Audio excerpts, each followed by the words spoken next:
Welcome to the Emisarios Unidos de Luz channel. If you enjoy this near-death experience story, consider giving it a like and subscribing to the channel. Now let's start with the story. Before my near-death experience, I was really critical of people, and I was even more critical of the idea of God. I really didn't believe in the possibility of a God existing, so when I died as a miserable human being. At the time of my NDE, feeling unloved by my family, I didn't dare return home even though I was ill, and it was due to the precarious nature of that illness that I suddenly died one morning.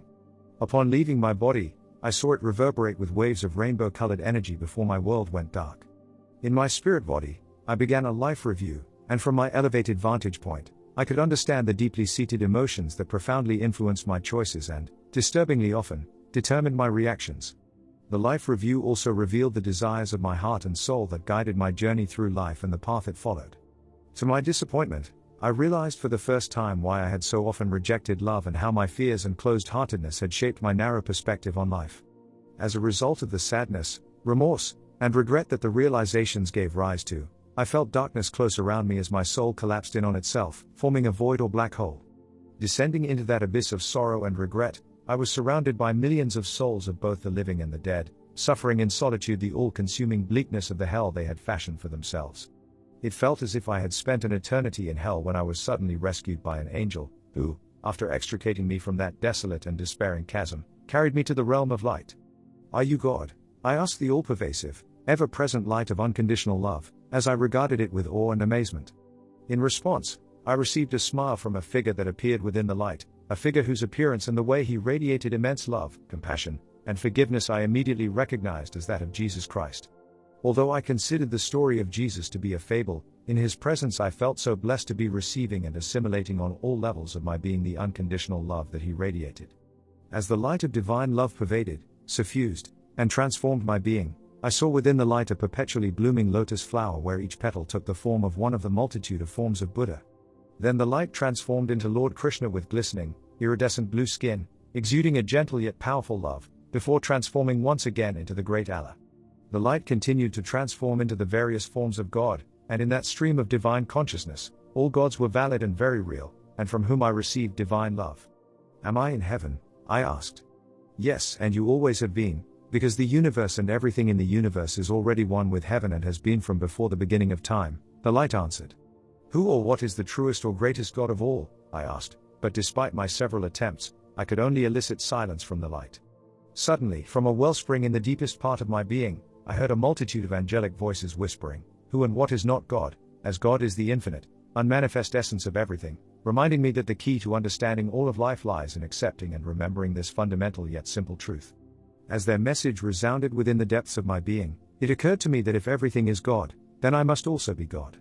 As I contemplated the veracity of my epiphany, my awareness, drawing into its core, entered into a state unfettered by self-reflection wherein it experienced the I am state.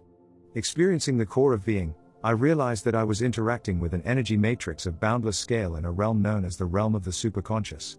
As the light of unconditional love pervaded and enveloped me, elevating my awareness to ever higher levels, I saw that the tunnel of light was the same silver cord that connected each and every soul to the source of all life, that which we call God.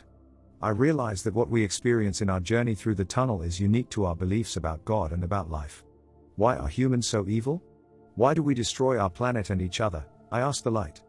In response to my question, the light, while drawing me into its ambit, revealed my appointment as one of countless souls whose web of interconnectedness forms the rainbow light will network of human higher selves. In that state of elevated awareness, as I delved my percipience deeply into the souls of those elemental in the construction of the web, I realized that each soul was a spark of divinity, the individualized or elemental form of divine essence, and, as such, devoid of taint or darkness.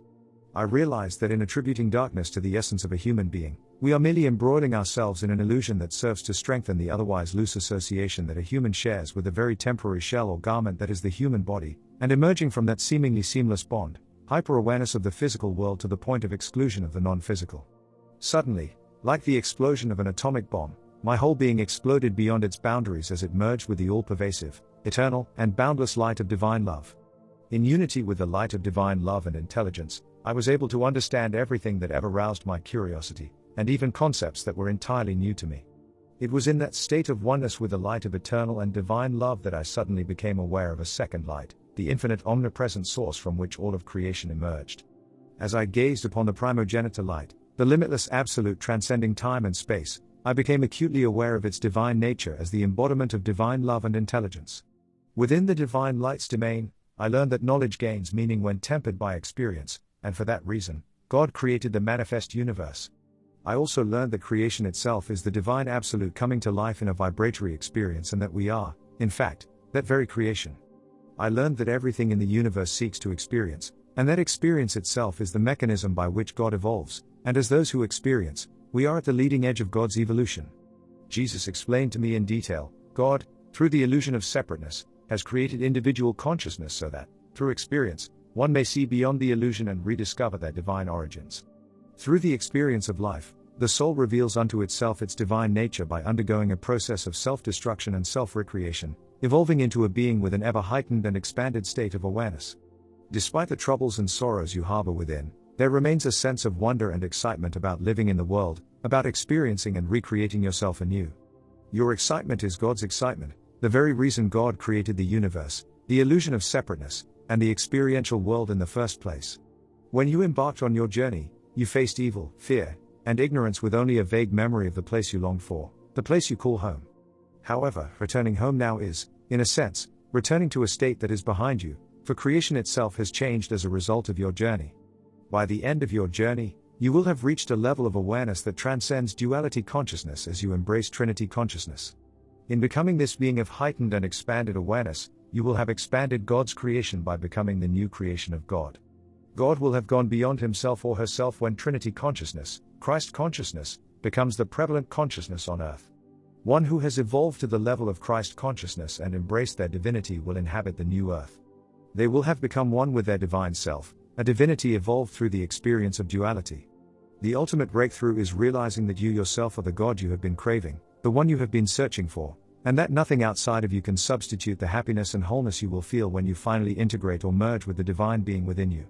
I thank God every day for everything I was shown during my NDE, for all that I learned, and especially for having experienced the light and love of God, the light at the core of all creation.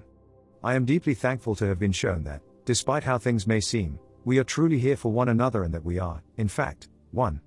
It brings me immense joy to know that we are here on earth to experience life with excitement and wonder, as we continually recreate ourselves into beings of evolved awareness, with the ultimate aim of one day merging with the unconditional love of God at our very core.